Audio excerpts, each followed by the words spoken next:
And we're also going to discuss 11 demands. So Eric and his son Corey is here. And Eric actually has talked about this a little bit before, but he has created a list of demands. And I think this is something that we should be paying attention to when we're talking about who we are going to support, whether they're third party or not. We need to know, what are our demands? What are we asking of them? So I think that is very important here. So I'm going to go ahead and bring Eric on here. Hello. Hello. Now, I was noticing on that thumbnail, did you see who you put me right next to? Corey. Well, who's on the other side of me? Oh, Trump. Trump. Oh, boy. I guess there was a wall between us. Yeah, there's a wall there. There's a little border. All right. So let's go ahead and, Eric, can you explain to people, why did you come up with this idea to begin with? Yeah, so one of the things I've been finding is that people, and even the people I really like on the left, they'll talk about the problems and everything that's wrong and what's going wrong, and there's no shortage of those things. The word I like to use sometimes, it's ridiculous how how things are. There's actually the first episode of the show that Corey and I do is called Ridiculous, just pointing out some of these things, and all that stuff is necessary and crucial and needed, but I tend to then ask, like, what's the step two? How are we going to get the systemic changes we need? Because that's another part of kind of my thesis, if you will, is that Happy Friday, is that is that we really need to change the system in a big way. We can't just say we're not going to vote. I don't know about you, but if the government falls and Big Pharma stops producing the things that it produces, I'm kind of in trouble. I feel like we need real big systemic change. So the 11 demands, kind of the first half of it, the 1 through 7, are about the kind of the standard policy demands, but trying to take them to the next level. And then there he is. Hey, Corey. Does he have audio? Hey, there he is. Yes. And then the back half of it, kind of the 8 through 10 demands, are about what are the systemic things we need to really make this happen, and it really focuses on the money and things like election reform and things like that. And I also, I think there needs to be a set of demands at the core of our movement if we're going to have a movement, this kind of lefty movement. It doesn't have to be my demands, or it can be something we collaborate on or something, but I feel like we need something like that. Right. No, I think this is a good idea. I do want to take this time to introduce Corey. Corey, welcome. Hi, Sabrina. Thank you. All right. So let's go ahead and share this, Eric, so people can see, and I'll let you, guide this. Sure. In reference to the technical aspect. Yeah. And so we've got 11 demands for real democracy. The kind of like right now we have a democracy of dollars, and so there's the idea of how can we turn this into a real democracy that's one person, one vote. And at the moment, it's kind of 11 of them, so I kind of play around with the idea of the demands going to 11. Let me find my mouse cursor out here. And I don't know about you guys, but 11 kind of makes me think of this. You can see, the numbers all go to 11. Why don't you just make 10 and make that a little louder? These go to 11. 11. These, you can't just have 10. So anyways, but a little fun with that one. And that was a little clip from our show where we kind of cover these and get into some depth. And we don't have to go into, that level of depth here. But all right, 11 demands. So first one is about healthcare. There's there's also this concept of not just asking for Medicare for all. Our ask should be more than that. Our ask should be a real national healthcare system, like what other countries have, but even better. I think as a country, as a people, if we set our minds to it, we can make a healthcare system. Sorry, I need a bit of water. A healthcare system that's really better than any other countries, and not just settle for saying, let's just expand Medicare for all. Right. So implement a United States national healthcare system. And so is this more along the lines of what the UK has? Yeah, that'd be a good model yeah. for it. Yeah. The National Healthcare System (NHS) is the system that the United Kingdom uses, which would be, even though the UK is similar to us, falling victim to privatization schemes, and their national healthcare system is being rolled back as well too. But it is a good example for what we should be pushing for, rather than just a Medicare for all arrangement.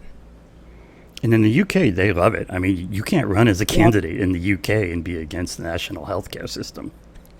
I mean, that's just a core part of what they're doing. That's right. All right. Number 2, climate emergency. Obviously, we're in a major climate emergency. There's the concept of passing a non-corporate Green New Deal program. And so, because that gets into that idea of we can't let the Green New Deal become this thing that just is, now we got, Exxon and Mobil, running the green technology. Right. It needs to be something nationalized, something that, the 99% are running. And, I think the ones in there are pretty straightforward. Criminal justice reform. I actually just fleshed this one out a little bit more last night. The RBN and you have talked about 10 demands for justice before. I think that's a set of, and so this is somewhat modeled off of that in terms of concept of having the set of demands to be working off of. And, I highly recommend anyone definitely check those out on that page, and the link is here. As far as some specific ones, hi Lex, is focus on and address the root cause of crime, poverty, and I know you'll agree with that one, Sabby, because I'm basically lifting it from what you say. Yep. Cut police budgets and reallocate. It's basically, that's defund, whether you use the words or not. Now, the next one here, demand that unjustified shootings of unarmed individuals result in the firing of the police department officials in the chain of command, up to and including the police chief or commissioner, and demand the resignation of the mayor. And what I have in mind with this is, if we're going to be in the streets, and which we should be, which we need to be, and that's part of this whole thing too, is this is going to need that to buttress all of this. But if we're going to be in the streets, I feel like we should get in the street, and there's been a killing like this, I feel like we should get in the streets and stay in the streets until these people in the chain of command are gone, and just make that a demand of the protest. That's actually what should have happened with the George Floyd protests. I mean, granted, that incident was a little bit more of an outlier because Derek Chauvin actually was held accountable. But again, look what it took for it to get there. It took like thousands of people in the streets, and not just in the United States, but globally. Yeah, definitely. It's a systemic thing too, because Derek Chauvin was the scapegoat and he committed that crime, and I'm glad that he saw justice personally. But of course, that kind of pervasive civil rights issues, racism, that's among the whole law enforcement and criminal justice kind of population. So unfortunately, what I kind of thought happened with that is when you had the conviction on Derek Chauvin, I feel like people kind of thought it was over, and some of the momentum was lost, and so that was an unfortunate thing. And of course, it was co-opted by Democrats and that whole and the system. I mean, it felt like during those protests, the number one demand was that the cops around there take a knee, and it felt like the cops said, "Okay, here's a knee," and then everybody went home or something. But well, the demand was to defund the police. That was the demand, but people let Democrats get a hold of it, like you said, and it went from defund the police to let's get rid of Donald Trump. So when Trump lost, everybody went home, or most people went home. And that's the problem. This is why we can't have politicians co-opt these movements that are on the ground that are done outside of electoral politics. You just can't have it. Yeah, they went back to brunch, and of course, and then Biden. Well, what did he do? Of course, in perfect Biden Democrat fashion, he gave the cops more money. Right. I guess it's nice that they make it obvious. Well, yeah. About.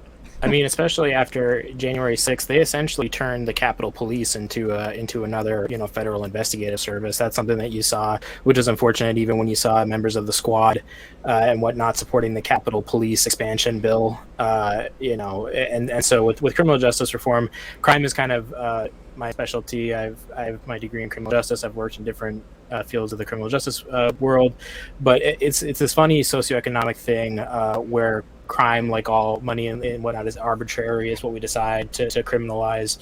And so, what you have there is your goal for class solidarity. What we really would like to see with the demands is have this be something that we can get behind in class solidarity and use to do direct actions with.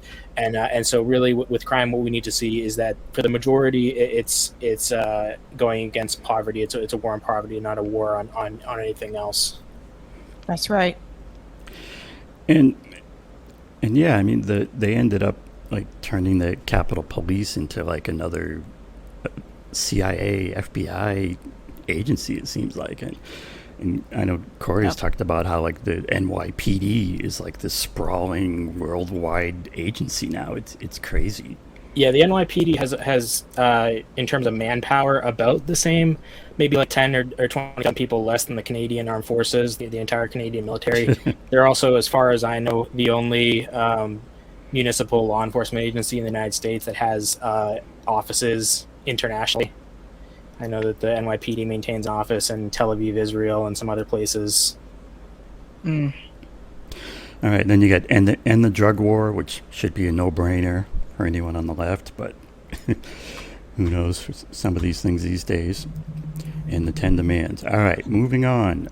Implement a minimum standard of living. And again, on this concept of trying to take what has tended to be the demands and take them up to that next step, maybe up to that 11, if you will. The standard demand is, fight for 15 and have a higher minimum wage. And of course, we need that, but I mean, that's like the compromise, and what we really need to be demanding and getting to is the idea of a minimum standard of living for the 99%, for everyone. And so, of course, part of that is, to increase the minimum wage. One concept I thought of is you could look at increasing them in step with how much the wages of the top 1% have increased, because those sure have gone up. There's good homes for everyone, housing first type programs, which are crucial. We should be demanding, basically free access to food and water, just free and open food pantries, good job to everyone in a living wage. That's kind of your federal jobs program type of concept. We should be changing Social Security into a direct funding model that almost makes it into more of a UBI type of program, rather than right now where it's this nonsense of where like it's taken out of your payroll every year, and Right. and the amount you're entitled to depends on how much you paid in, and that's not a Social Security program. I mean, that's a savings fund. I mean, it needs to be, just a plain, program that simply provides for people in their retirements. I wanted to get something in there on reparations, of course. It's one of those things where reparations is an easy word to put out there and say that you support, and of course, we all should. It's one of those things that's going to need to be looked at, and in the 10 demands for justice, they talk about I think there's a couple of bills that are in Congress to study it and come up with a system of how to deal with that. But the basic concept is dealing with them as what they are, a debt owed. And that's another one of those things that I've heard, and learned and picked up on that framing, from what I hear on RBN. Yeah, it's a debt that's owed. And the bill that Eric is referring to has been sitting there for, I believe, over 30 years. It's not a new bill. So, yeah. So not just say, we're for this candidate is for reparation, you're for reparation, you need to make that real. Right.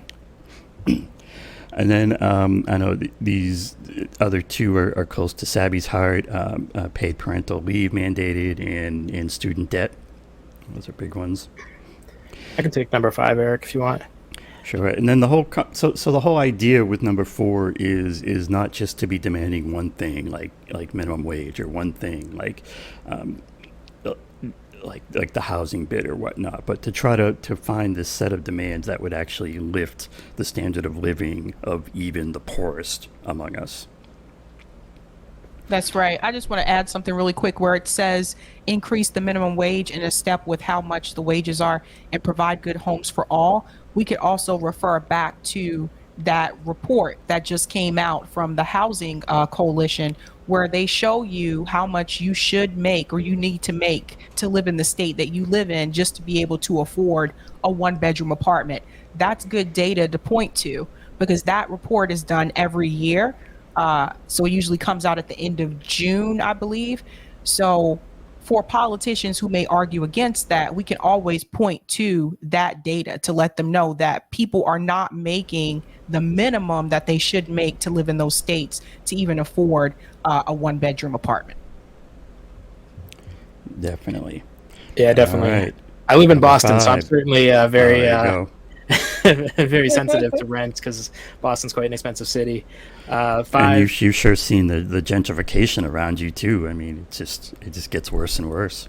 Yeah, a lot of luxury condos going up, and not a lot of social services in Boston, which is unfortunate. So number 5 is also close to me because if you're a scholar of history, I think of our country right now as being in the late stages of Rome. And what happened in Rome was you had a working class people that were continuously overlooked by the government, and you had an overextended military empire that eventually crumbled, which sounds pretty familiar, honestly. And so even if you're somebody that believes like, oh, hey, we need to maintain the strong military and whatnot, we can be cutting it by at least 20 every year, maybe even more, and we will still remain in terms of military power right up there. The U.S. military or rather the U.S. is basically turned into an arms dealer. I mean, and this is like nothing new. You can even go back to like Iran-Contra in the 80s, where you're selling missiles to Iran, and then drugs coming back into the U.S. That's basically a drug triangle that we created there. Really, nothing can come from it. Sorry, remember when arms dealers used to be thought of as the bad guys? Yeah. Yeah. Sorry, I had to put that one in. Same thing for replacing military jobs with federal/green jobs. Another big thing is the military is very predatory against people of color, particularly poverty-stricken people. Essentially, because we don't have a robust education system, especially when it comes to post-secondary education, you end up with a lot of kids that their only kind of hope or shot at a college education might be serving in the military.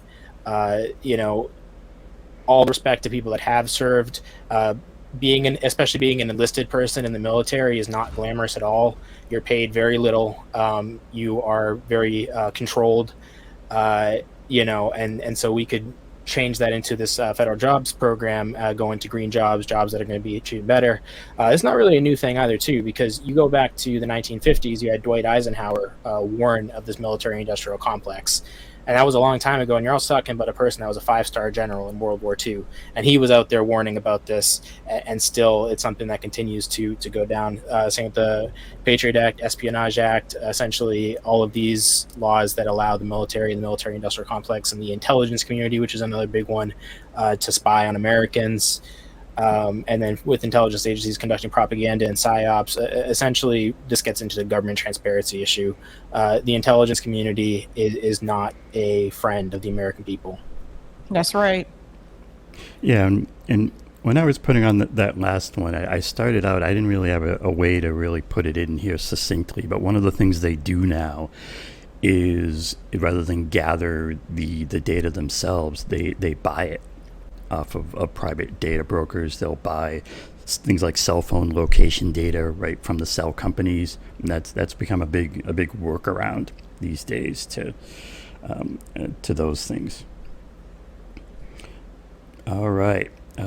Number 6, another big one. You know, all these are like big issues. Is censorship, because of course they're going to be they're coming for us all, as far as anyone who's making trouble and not going along with the old status quo. They're going to come after. So there's freedom of speech from censorship, whether from government or corporations. And of course, that's another thing where they use the back door of censoring through YouTube, Twitter, all the usual suspects. And then when you complain about it, they say, well, it's not a First Amendment issue because it's not the government doing it. But of course, the government is just doing it by proxy. That's right. And the prosecutions of whistleblowers and journalists and Free Assange and all the others, it should be a no-brainer among this crowd. Break up and nationalize large social media corporations. And then when you break them up, I mean, you can go the next step of reorganizing them as employee-owned, co-ops. If Roger Meadows is listening, that's going to perk up his ears. Do the because that can be a problem when you're talking about nationalizing these industries. Sometimes, people can get nervous, rightly so, with the idea of well, is that more government power? And is the government going to run it well, or just use it as another tool? And so I feel like one way you can perhaps work around that and ameliorate for that is to have it be employee owned and controlled and run on a democratic basis. And there are different ways you could bring in that kind of democracy. It's definitely an underlying theme in all this is the idea of getting real democracy in play. Apply common carrier style rules, similar to those for communications company. That's kind of a similar thing of dealing with the YouTube type censorship and whatnot. Disallow deletions and deplatformings except via due process.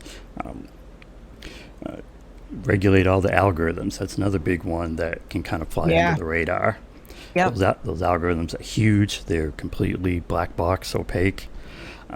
If you take over these companies in one way or another, one of the big things you do is you want to crack open those algorithms, and you really want to change the purpose of the whole thing, because there's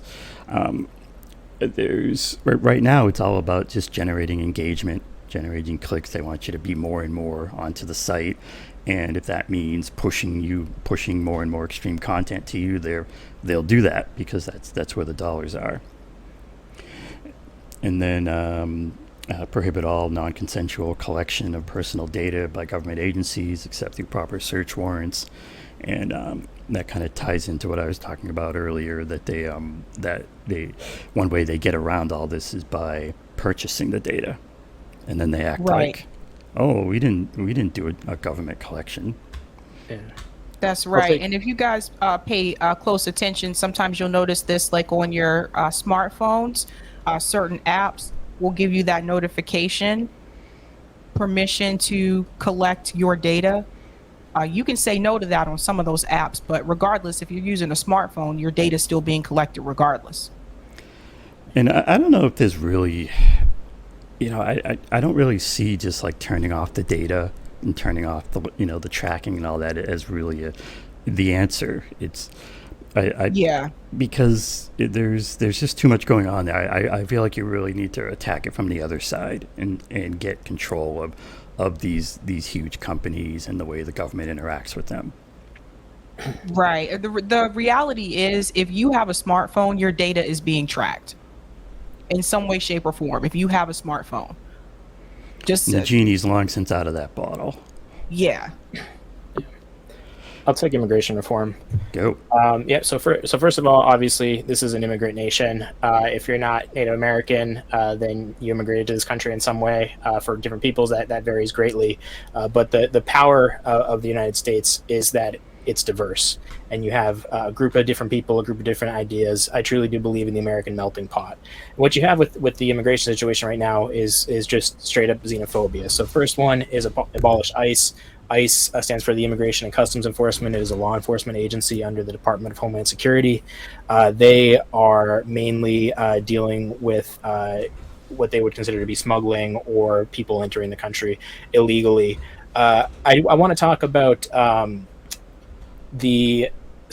what happened with the drug war in the 80s. The real big panic was crack, and there was a lot of hysteria over it. The whole, try it once, your life is all this. There was the hysteria over crack babies, which is completely scientifically inaccurate and had a lot of racial undertones into it. And I want to draw a comparison to how we deal with immigration reform, because a lot of people that lived through that period, the 80s and the 90s, and especially the people that either had family members do time incarceration or did incarceration for their own situations, are really upset at seeing how we deal with heroin and opioids today. How do we deal with heroin and opioids today? We look at it as a health problem primarily. Even the police these days, they got their Narcan. They're trying to do it to treatment, and I'm not saying that is a bad thing, but it is worth stating that opioids, by and large, are seen in white neighborhoods, in rural areas, and that was opposite of the crack epidemic. And so the comparison I'd like to make to immigration is how we treat somebody coming in from Mexico versus maybe like a Ukrainian. Obviously right now, it's big right now, everybody's with Ukraine. Everybody wants to open their doors for Ukrainians because Ukrainians are white, they're Europeans. And so we have that kind of sense at it, and we look at it differently. Basic racism. As opposed to black and brown people coming from down south. And, so essentially as an immigration policy, what we would advocate for is what's called an open door policy. Also, that was generally speaking the policy of the United States prior to World War II, just in general, just open door policy. Right. And I just want to add something here in reference to that as well. In reference to like the drugs going into, when you're comparing like the 80s and you're comparing it like the opioid epidemic, what people, I don't know if everyone is aware of this, but you have to know that drugs that were put into black neighborhoods, particularly black neighborhoods in the 80s, they were put there on purpose. Yeah. That's a big difference. Like it's, so yeah, you were pretty much demonized if you were a part of that group. And there was no sympathy. The response was lock them up and put them in jail. Whereas with the opioid epidemic, there is sympathy, and the response is, how can we help them? So that should have been the same across the board. Definitely. And so this number 7 immigration reform is perhaps a little thin at the moment. It could be expanded. We'll see. One of the things, like I'm saying with all this, is I'm not looking to present these like the best and final answer, like Moses coming down with the plaques off the hill, but as a collaboration. All right, so the first 7 really are the policy ones, and if you're reading through this, you probably will and should hit this point and say, well, that's a nice list, but how are you going to get anywhere? How is this even going to come close to happening? And so the back 4 of these are an attempt to tackle that one in a big systemic way. And as always, as we like to say, focus on the money, follow the money, and things become clear. And we're going to have to address the influence of big money in politics and government, and this is the issue that drives all the other issues, really. At the state and local level, you can be enacting ballot measures for clean elections and public financing of campaigns, and there's that is really very doable. It has been done in different ways at the state level. Massachusetts had a clean elections law at one point. There's a whole story about what happened to that, but it's it's very possible to just have these systems. You can do like democracy dollar type systems at the state level, even where you get vouchers that you give to the candidates. And then at the federal level, you're going to have to enact some kind of constitutional amendment, is my view. Because any big campaign finance reform you come up with right now, and that you get anywhere with, it's going to get to the Supreme Court, and they're going to say, oh, well, money is speech, corporations are people, so that's unconstitutional. So there's the We Amendment, there's the We the People Amendment, which what's cool is like you can bring this up like this and look at it very quickly because it's short. I mean, this is the whole thing. It's basically corporations do not have constitutional rights. A little bit fleshing that out. Money is not speech. Some verbiage fleshing that out. And that's like it. The last part is, it's not going to be used to do freedom of the press. So a very straightforward amendment that I think if we made it a demand and made noise about it and get in the streets about it, we'd get somewhere with the Move to Amend organization is out there, and they're working on it, and there's the whole ideas around what's the path to that, and you need things like constitutional convention and whatnot. So it's not an easy fight. It's not an easy path. If someone has an easier path to getting where we want to be, I'm all ears. It's kind of part of where this can end up is that it can come down to like what's the least difficult option to do these things. We got corruption, investigate, prosecute corruption. You're gonna have to ban revolving door politics, because of course that can just be another way to do payoffs and whatnot. Yep. And demand radical transparency. Transparency is huge. Yeah, for all representatives and agencies.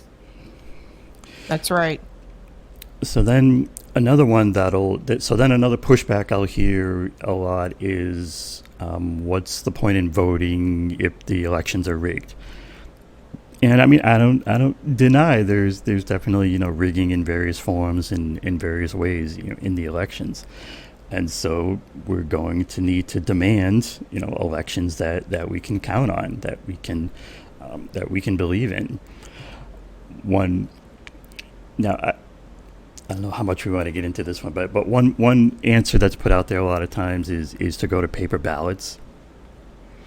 And I'm frankly dubious about that option. It's going to be difficult to scale when you're getting into millions of votes. You're going to end up in a computer sooner or later. Even if you do the whole system on paper, it's going to go into a counting system. And if that counting system is compromised, then your election is potentially rigged and compromised. If you want to have another part of this is do ranked choice and star voting systems, you're going to need computers to do those. You're not going to get a workable ranked choice voting system with paper ballots. It's just too complicated. And so if we're given that we're going to have computer systems in this, then what you need is you need to demand and make it into law that all the voting machines are open source, they're audible, and everything's transparent. And when these systems are open source, that means that a guy like me, who happens to be a software engineer, could go in and look at the code and look for, is there a problem in there? Is there a backdoor? Is there an issue? If you're wondering, is the code really running on the election system? Well, if you have a demand in systems and in laws that these have to be auditable by the public, then people could go in and look around the system and audit it and make sure that it's doing what it's supposed to do. Yeah, Big Mad Crab said, what about open source voting software? Yeah, that's what we have up here. Make all voting machines and software open source and audible by the public. And so it needs to be part of what the what do you call it, the elections people, the election, what do you call that, who runs the elections, like the Secretary of State in their office. It has to be part of what they're doing, and they need to be directly answerable to the public, and you need real, radical transparency on these things. Right. And it would need to be the same in every state. Like, you can't have it Some be standards. one way for some states and not like for others. I would also add to this to make Election Day a national holiday for everyone. That's a So good that one. way everyone can actually, All right. they don't have to take off from work. Some companies, some employers will not let you have it off to go and work anyway. So that's a big one I think that could change. And I think we could look at what Colombia does with their system. Because in Colombia, when Pasta came on to talk about this, he said that's the difference. Like, they have paper ballots that are hand counted in front of the public. Everybody has election day off. So they have more transparency. They can see the votes being counted, and everybody can actually go out and vote that day. And we don't have that here in this country. So that's a big part. Yeah, it should be like a big party, all get together and vote and look at what's happening and have access to it. Definitely. And see, we're collaborating in real time here, because I made a note of that, that Election Day holiday. Yep, that should go on here. I also have on here star voting systems, and I won't go into it in detail now, but look up star voting. It's pretty cool. It's like a ranked choice, but even better. Open up ballot access, of course. That's huge. And that needs to be a thing that you just need to have, real straightforward rules for what people need to get on the ballot. The other one of the big ones out there in the presidential elections is the Electoral College, and this is one of those things. Like, there's this system called National Popular Vote, and the idea is that if it would be an interstate compact, and if you pass that in more than half the states, all those states agree, whoever wins the popular vote gets all their electors. And what that does is that turns the system into a popular vote system. Actual democracy. Ooh. What's this you speak of?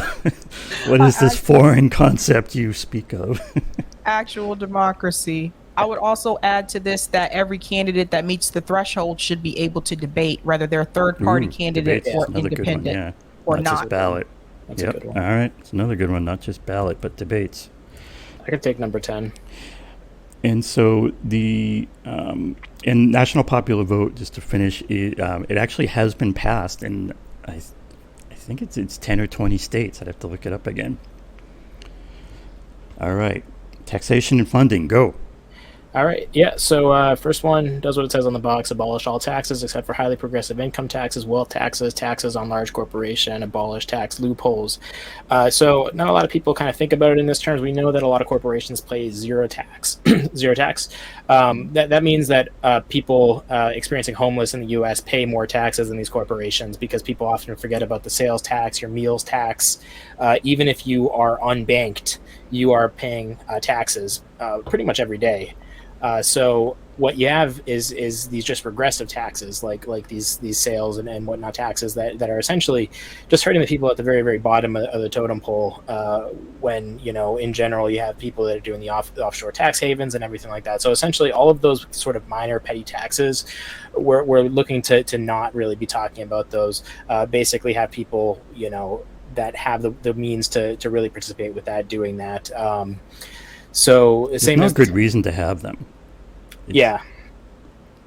Same as the tax system as a tool to address wealth inequality. That's a good way to go about it. Just as a little quick anecdote, one thing that I always am bothered by, not only do I think that we should have, free state schools for post-secondary education, for bachelor's degrees and whatnot, but I think law schools should be free and open to the public. That should just be a thing that states and federal government establish law schools, because one of the things that I've noticed in the legal profession is, for the most part, it is a certain type of person that has the opportunity to become an attorney. And these are incredibly powerful positions. As a matter of fact, within the criminal justice system, the most powerful person within a criminal justice system is a district attorney, because they can make or break or make or stop anything.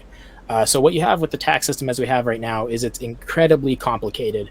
Earlier, Eric was talking about the People Amendment, and the beauty of that law being that it is so simple and quick and easy to read. The Constitution is written the same way. That is essentially how laws should be, is that a lay person can read and understand them, that you don't need to have this complicated legal education. If you have a system where the laws are so hard to understand and complicated that you need that, it's like that by design. It's like that so that people that are not in that club cannot understand that. Yep. So, yeah, prosecute, potentially expel persons and corporations that abuse offshore tax havens. Historically, we are the police are really, really good at going after the low-hanging fruit, dealing with petty street crimes, including victimless crimes. The white-collar crime is pretty much unenforced. It's just something that we don't even look at. I actually personally dropped out of the police academy, deciding that's not what I wanted to do. If anybody knows of any jobs where I can be prosecuting white-collar crime, please let me know. I would love to do that. But it is absolutely something that we need to be putting more time into. And I'm sure a lot of people here know this, but what it really comes down to is complexity. I know somebody that works as an IRS special agent, and what they explained to me is that one of the reasons that they go after the low-hanging fruit is because of resources. They don't have the resources or time to go after, I mean, not even like a Bezos. A Bezos would be an extreme thing, but even just a multimillionaire, it requires a lot of effort, and they have the attorneys to deal with it. And so that's something that really just, it doesn't get done by the IRS because it's too complicated for them, I suppose. But that's, of course, all by design in the system, and funding state and local governments of federal dollars distributed on a per person basis. So that gets into kind of the MMT theory. And one of the key things to take away from MMT is that the purpose of taxes is not to fund programs. This is a misconception. It's kind of organized that way at the state level, but especially at the national level, that's not what taxes are for. Taxes are to cycle the money back in. And so what happens is, who are you cycling the money back in from? And the current tax system sucks it all up from all of us, from the 99%, and the 0.1%, that very top. The higher up you get, the less the tax burden is for what it should be. And essentially the current tax system is an engine of wealth inequality. And so that needs to be inverted and turn it into an engine against wealth inequality.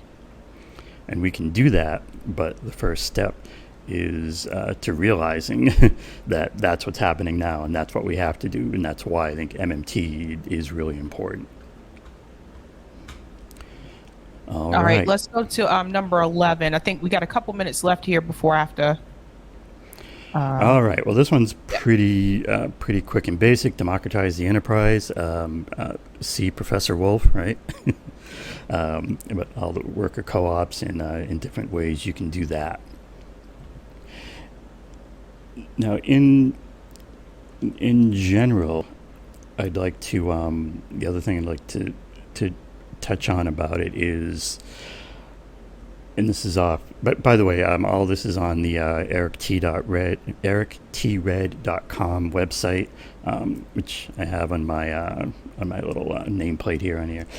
So in terms of what do you do with all this, like you can say, this is a great list, but how do we get from here to there? And so in this concept, I had to call it something, so I call it radical electoral politics, at least for now. So step one, as we've been doing, construct a list of demands. Check. So then step two is to use this list of demands as a litmus test, as a sorting hat. You're asking every candidate, do you support the list? And so it becomes pretty clear who's on your side and who's not. When you're hearing Andrew Yang, I mean, does he hit anything on this list? Barely. As opposed to someone like John Stasevich, who was on the show a few days ago. When he was talking, I mean, it sounded like he was almost going through my list, checking off the points. So, if number three, if they're not on board, then call them out. Call them what they are. They're corrupt. This is what Democrats and Republicans, that's what they both are, corrupt. We want to be providing zero support for both of them until they start enacting the demands. That means no votes, no money, no praise, no little, oh, they did a good thing with this or whatnot, so maybe, they're not on our side. Provide all possible support and aid to third-party and independent candidates who support the demands, and any serious candidate should already be calling out our current representatives what they are, is corrupt. When roadblocks are encountered, when it's not happening, then we want to intensify direct actions and make direct actions a real part of this. In terms of protests, general strikes, sit-ins, boycotts, I think we should be getting in their faces about these things, and be relentless about pointing out the real source. It's the top 0.1% versus the rest of us, and not get caught up in the left versus right and the culture wars and the identity politics. This is the key fight. And the one thing I'll end with, as far as what's in all this stuff, is there's this question of, should we be doing mutual aid or should we be doing electoral politics? And I'm trying to put that out there as a false choice, as a false dichotomy. So rather than framing these things in competition, let's talk about doing both, working together. Neither one of these things alone are going to get us the full-up systemic change we need. If it's just direct action, that's going to be over here. If it's just electoral politics, it's going to need both. And the corporate establishment loves to separate us into these bickering camps and talking down what the other side's doing. I'm proposing let's collaborate on how mutual aid, direct action, and a radical electoral politics can be combined, working together and using the list of demands as the thing that connects them, as the plan, as kind of the glue between them. Well said. My big thing, just in a quick way of that, is just try to combat the natural cynicism. I know for me that's a big thing. It's definitely easy to be nihilistic. You just got to keep pushing up, keep getting up and doing stuff. Definitely exercise your civil rights. Don't accept the answers that don't make sense. Challenge authority. And biggest thing is, if you're talking to people that might not be 100% on board with where you are politically, just try to emphasize that it's really a class issue, that it's not about anything other than class solidarity, because anything other than class solidarity is probably just your corporate media and your ruling class having the peasants bicker over silly stuff rather than focusing on the money. Basically, that's what I keep telling people. Like, you can't. So thank you guys so much for explaining that to people, because I really do think this was a good idea that you guys did here, the 11 demands, because it's true. It's like, well, what are we asking people to do other than Medicare for all and cancel student loan debt? Like, we all know that, but what else do we want them to do? What are we asking them to change? And I think you're not just focusing on policies, you're also focusing on the systemic things that need to be a part of these demands as well. And I think that's important. Thank you, Sabby. All right, I'm gonna get all Jesse Ventura on you. Okay, Sabby, are you for the demands? Are you supporting me? Come on, Sabby. Come on, Sabby. You know you want. Come on. Hopefully, people saw Jesse Ventura. They know what I'm channeling here. Yeah, I mean, I'm all on board. Oh, I got a yes. I mean, I think this is great. This is awesome. I got further than Jesse did.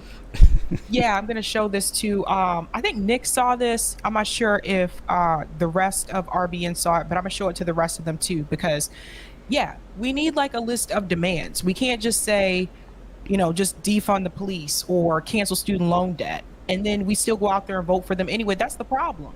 That's why nothing ever changes. So I think this is a comprehensive list, and Eric explained to you how to do it. Also mentioning how you can combine mutual aid, direct action, and electoral politics all together. And that's the thing too. And I think this is key. So thank you guys so much. Thank you, Sabby.